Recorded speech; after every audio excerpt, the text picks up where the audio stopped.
Okay, my name is Amber. This is my project for the experiment project. So for the Baroque composers, I picked it, and then it's for the classic composers, I picked the Magic Flute, and then for the romantic composers, I picked Tosca. Those are the songs, not the composers. The composers right about. So the first song for the melody of the Baroque composer, it was disjunct. It had large leaps between each note. And then the climax, it was a climax. It was in the middle when she soared and was showing you like passion and expression when she got to the highest note. It was cadences. I count 3 cadences, so 3 pauses between each phrase.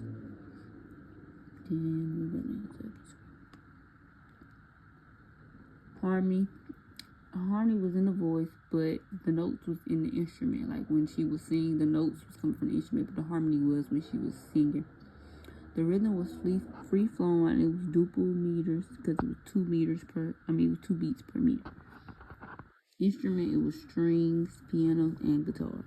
And the text, I said it was pneumatic, and it was about grief after being abandoned or left.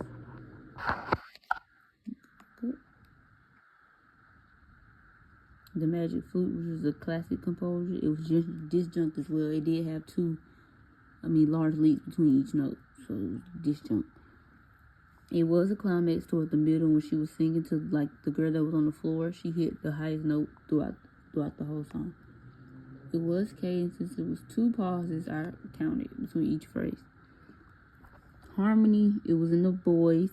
They did have instruments, but it wasn't for real because it was an opera show. So it was just mostly voice, but voice and piano. Rhythm, it was triple because of the pauses. It was 3 pauses. The instruments, it was string, bass, and woodwinds. The text was pneumatic, and it was about wisdom over ignorance, pretty much, when she was singing to the girl.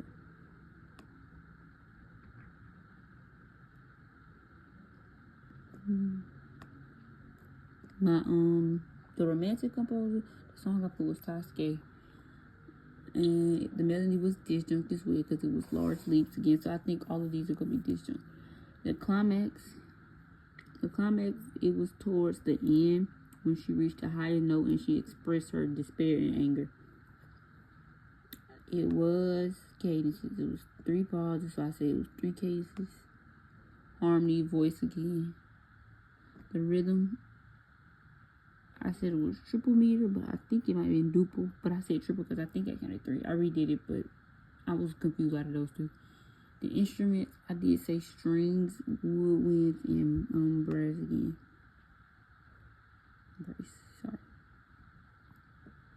The text, it was pneumatic, and it was an expression of love, loss, and despair. She sings about her life as an artist, basically, and her lover, or him, and she lost him too. What she was singing about that. And this is about the composer. So for the Baroque, I picked Henry. So Henry was a brilliant English composer of the Baroque era. He was renowned for his expression and his rich harmonies and dramatic flair. He excelled in various genres, including opera, and he had excelled in those ones as well.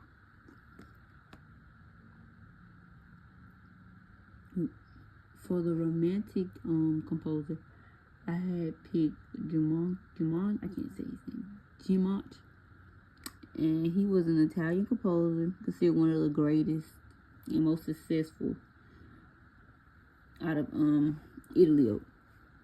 He was born in Italy in 1858 and came from a long line of musicians. His most famous work was the La Boheme. And then lastly, for the classical composer, I had picked Wolfgang Mozart. He was an Australian composer and a musical prodigy. He was born in Australia and began composing at a very young age. His music is considered some of the greatest in the history of Western music, and he is known for his mastery of many forms, including operas, sonies, and chamber music. He's the classical composer. So those are different composers for these. For the Baroque, the classical, and the romantic composers. Now I'm going to talk about how they changed through each era.